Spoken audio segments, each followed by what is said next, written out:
পছন্দ করে কে? আল্লাহ কৃপণদেরকে পছন্দ করে না, আল্লাহ দানশীলদেরকে পছন্দ করে। ডান হাত যা দান করে বাম হাত তা জানে না, তার মানে গোপন দান। কি দান? গোপন দান আল্লাহর কাছে প্রিয়। গোপন দান আল্লাহর ক্রোধকে প্রশমিত করে, কমিয়ে দেয়। আপনার কোনো পাপ কাজের কারণে আল্লাহ যদি আপনার উপর রেগে থাকে, আপনি গোপন কিছু সদাকা করবেন, দেখবেন আল্লাহর রাগ কমে গিয়েছে, আল্লাহ আপনার উপর খুশি হয়ে গিয়েছে। সুবহানাল্লাহ পড়েন। কিন্তু লোক দেখানো যদি 1 কোটি টাকা দেন, অমুক ভাই মসজিদের জন্য দান করেছে 5 লক্ষ টাকা, বলেন মারহাবা। ওই কয় মারহাবা।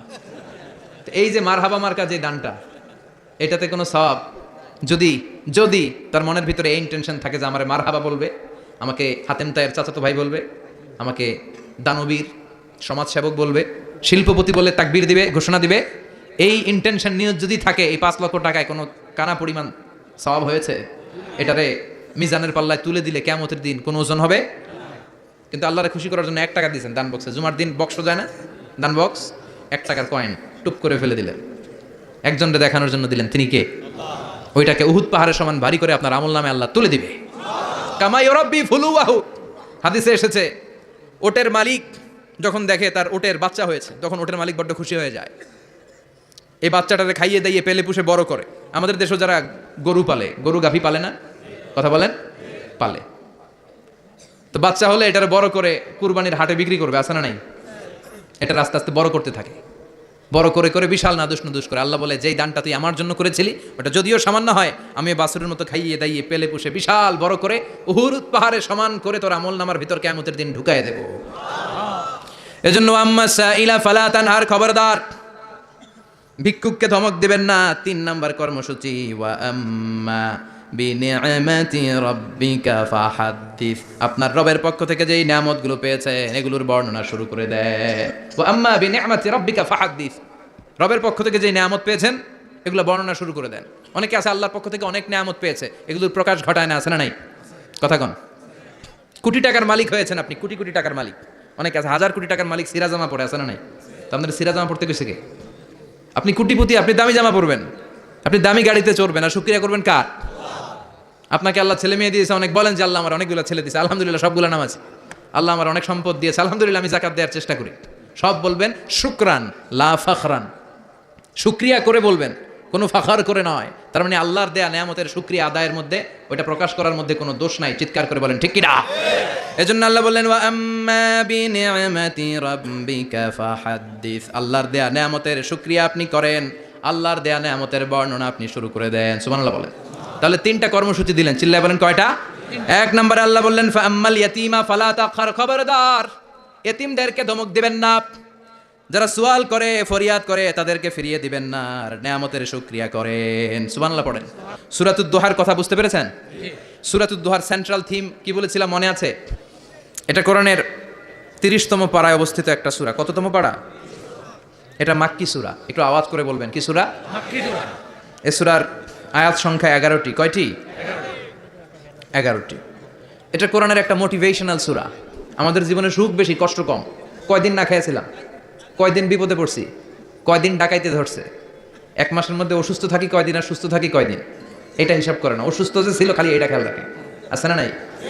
তার মানে ইন্না মাআল উসরি ইউসরা, দুঃখের পরে আছে সুখ, মোটিভেশন।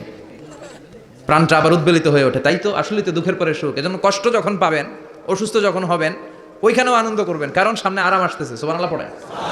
মুমিনের হারাবার কিছু নাই, দুঃখ পাওয়ার কিছু নাই। মুমিন অসুস্থ হলে অসুস্থতার মাধ্যমে তার রোগের মাধ্যমে তার গুনাহ ঝরে যায়, সে আল্লাহর কাছে প্রিয় হয়ে ওঠে। তা আমাদেরকে কেউ হারাইতে পারে? কথা বলেন। আমাদের কেউ ভয় দেখাইতে পারে? মোটিভেশনাল সূরা, সূরাতুল ইনশিরাহ আর সূরাতুদ দোহা। এখানে অনেক হিউজ মোটিভেশন আছে। যারা হতাশ, যাদের জীবন ভাল লাগে না, বুঝতে চায় না, হতাশ হয়ে যায়, আর বয়স কম তো ইচড়ে পাকা, অল্পতে কাবু হয়ে যায়, এই সূরাগুলো পড়ে না। এখানে আশার বাণী আছে। এই সূরার মূল কথা হচ্ছে, মানে সেন্ট্রাল থিম বা সাবজেক্ট ম্যাটার, সূরাতুদ দোহার কেন্দ্রীয় আলোচ্য বিষয় হচ্ছে নিরাশ হবেন না, হতাশ হবেন না, হাল ছাড়বেন না, ভরসা রাখবেন কার উপর? মুমিনরা নিরাশ হয়, হতাশ হয়, হাল ছাড়ে নাকি ভরসা রাখে? কার উপর? Never be sad, never lose hope. Every time you feel like you cannot go on, you feel so lost, that you are so alone. Don't despair and never lose hope, 'cause Allah is always by your side. Insha'Allah, Insha'Allah, Insha'Allah, you'll find your way. Insha'Allah, Insha'Allah, Insha'Allah, you'll find your way. Every time you feel like you cannot go on, you feel so lost that you are so alone. Don't despair and never lose hope, 'cause Allah is always by your side. Insha'Allah. Pardon? Insha'Allah, Insha'Allah, you'll find a way. Insha'Allah, Insha'Allah, Insha'Allah, you'll find a way. ঠিক কি না? কি সুন্দর nasheed. Never lose hope, you will find your way. তুমি তোমার পথ খুঁজে পাবে। আমাদেরকে পথ দেখায় কে? আল্লাহ। এজন্য সূরাতুদ দোহার কেন্দ্রীয় আলোচ্য বিষয় হচ্ছে হতাশ হওয়া যাবে না, নিরাশ হওয়া যাবে না, হাল ছাড়া যাবে না, ভরসা রাখতে হবে একজনের উপরে। চিৎকার করে বলেন তিনি কে? হতাশ যারা, ফ্রাস্ট্রেটেড আপসেট পিপল, তাদের জন্য, হতাশ ব্যক্তিদের জন্য এই সূরাটা একটা আলোকবর্তিকা, একটা আলোর মশাল। এই সূরাটা পড়লেই হতাশ ব্যক্তিরা মনে শান্তি পায়, আশা ফিরে পায়, দিক ফিরে পায়। ঠিক কিনা? এই সূরাটা নাজিল হওয়ার একটা ব্যাকগ্রাউন্ড আছে, শুনবেন। বিষ্ণু ঈসা ইসলামের কাছে যখন ওহী নাজিল হতে শুরু করলো, বিষ্ণু ঈসা ইসলাম ওহীর কথাগুলো পৌঁছে দিতে লাগলেন। যাই নাজিল হতো বিষ্ণুনবী পৌঁছে দিতেন, বিশ্বনবী সাহাবাদের কাছে শেয়ার করে দিতেন। যেটাই নাজিল হতো তিনি পৌঁছে দিতেন, যেটাই, কারণ আল্লাহর আদেশ, ইয়া আইয়ুহার রাসূল বাল্লিগ মা উনজিলা ইলাইক, ও নবী আপনার কাছে আমি ওহী থেকে যা নাজিল করি সব পৌঁছে দেন, একটাও গোপন করা যাবে না। আল্লাহর কাছ থেকে বিশ্বনবী যে সমস্ত মেসেজ, ইনফরমেশন, তথ্য, রেভেলেশন ওহী পেয়েছে, একটাও কি বিশ্বনবী গোপন করেছে? সব প্রকাশ করে গিয়েছে, সব শেয়ার করে গিয়েছে।